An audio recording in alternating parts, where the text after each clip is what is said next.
The cross-section of people who are both Marvel fans and theater kids got an early Thanksgiving treat when Hawkeye premiered on Disney with a glimpse of Rogers the Musical, an in-universe Broadway show about the life of Captain America. Though the glimpse was short, Rogers the Musical was a bright and thrilling musical extravaganza. It also made the Battle of New York into a chipper number called I Can Do This All Day, which includes lyrics like Black Widow should knock out, who can knock you out. At first, it seems impossible that a Broadway audience would be interested in and or not horrified by a musical that turned a fairly recent mass casualty event into a gently misogynistic song and dance number. But people have paid to see Diana, the musical, with few apparent qualms. Given that tone, wouldn't it be interesting to imagine how the team that wrote I Can Do This All Day would handle the rest of Steve Rogers' life?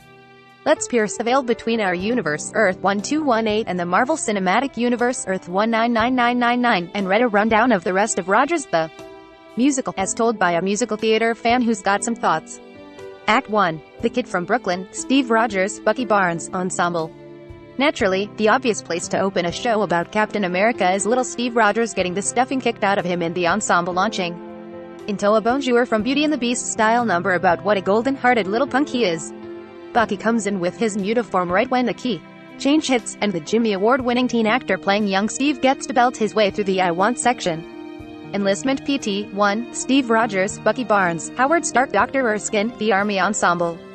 This one's fun. Howard Stark takes center for the Stark Expo with all kinds of stage magic tricks for his inventions. But in between the courses, Steve is going around to different army booths trying to enlist, until he finally finds Dr. Erskine, who sees his potential and accepts him. This is the part they put in the TV spots for Rogers the Musical because Howard Stark is a big draw for boomers and his number is super upbeat. The Star-Spangled Man, Peggy Carter, the recruits. Come on, you know they had to get the rights to this one and put it in the show.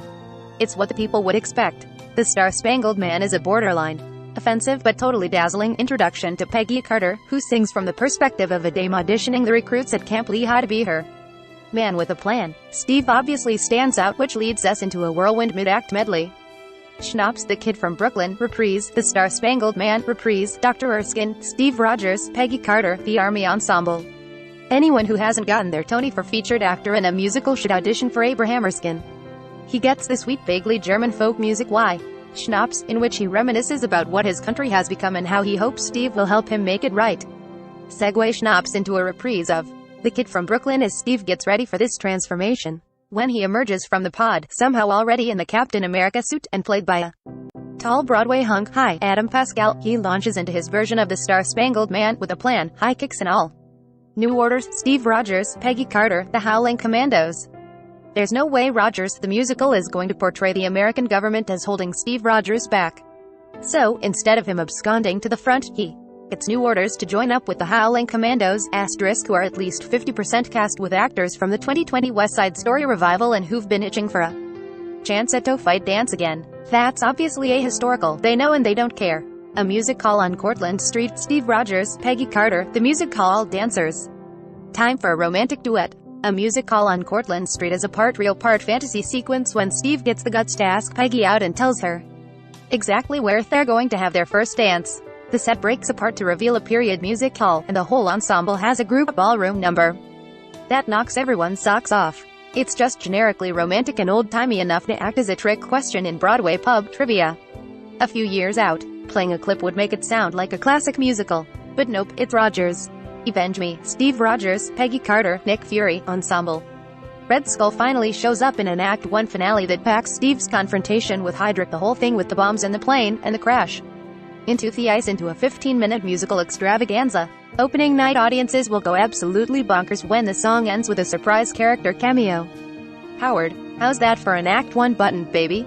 Intermission. Act 2. Welcome to the Future, Enlistment PT 2, Nick Fury, Tony Stark. This number cleverly reincorporates the enlistment theme from Act 1 when Steve meets the rest of the Avengers for the first time. He's found a new war to fight in his new Howling Commandos. And it's not just because most of the Act 2 Avengers are played by the Act 1 Howling Commandos, but do you get it? Neil, Loki, the Chitauri Choir. Loki gets a villain song. Baritones get an audition piece they'll beat to death in 5 years flat. I Can Do This All Day, the Avengers Ensemble. See Hawkeye 2021. Jazz Hands. Cap is Back Ensemble.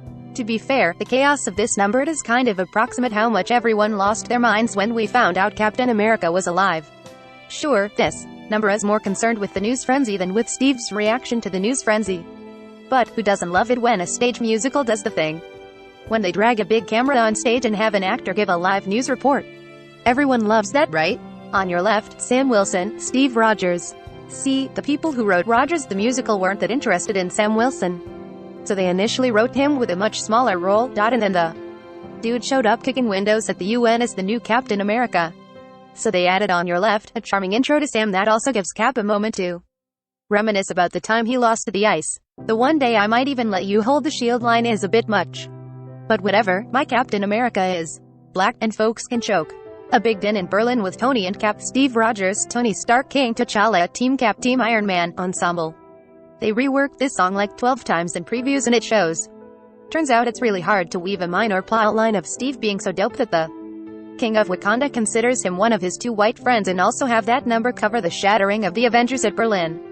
Fun fact, Spider-Man was originally in this song but they cut him in previews because 1, he got unmasked and everyone started freaking out about owing Peter Parker image rights, and 2, the actor, who was supposed to play him, kept having strange premonitions about falling from the sky and refused to do any wire tricks. Ensemble, Steve Rogers. Even people who don't like Rogers the Musical admit that Ensemble is a god-tier solo. Steve sings about what it means to lose the Avengers, the only family he found after losing everyone to time. And if you don't cry when he gets to "Who am I? Just a man without a shield," then you're officially heartless. The call, "I can do this all day," reprise, Steve Rogers, Tony Stark, The Avengers, Ensemble. So, the ending. There have been a lot of complaints about the ending, probably because it's kind of messed up. Phew. Okay, spoilers ahead. After Steve's whole identity crisis, he misses being an Avenger. He has a beard now, it's a whole thing. You think the show is ending on a sad note. But, wait, Cap hears the sound of a phone going off in the audience. Then, he takes the phone from someone who's clearly an audience plant and answers their cell phone call. Then, look, just read the book. Steve. Jesus Christ. Anyway, the "I can do this all day" finale pops off with actors playing every masked hero you can think of, except Spider-Man, jump clapping down the aisles. They try to get the audience to dance along with the Avengers assembled on stage when we know what happens next. They fail. Half of the people on this stage are blipped away like 5 minutes after the Avengers got together again. And Rogers just ends like "Tra lol isn't it nice to get the gang back together." The writers have clarified that the ending of Rogers the Musical is meant to be a reminder to celebrate life now, because you never know what's coming round the bend. But bro, what came around the bend were genocidal aliens and an intergalactic extinction event. Is nothing sacred? Anyway, Rogers the Musical is either the purest camp masterpiece ever written or the most tasteless contribution to musical theater since that Anastasia style workshop some guy did about the disappearance of Danny Rand. I hope it runs for 30 years. Hawkeye is streaming on Disney.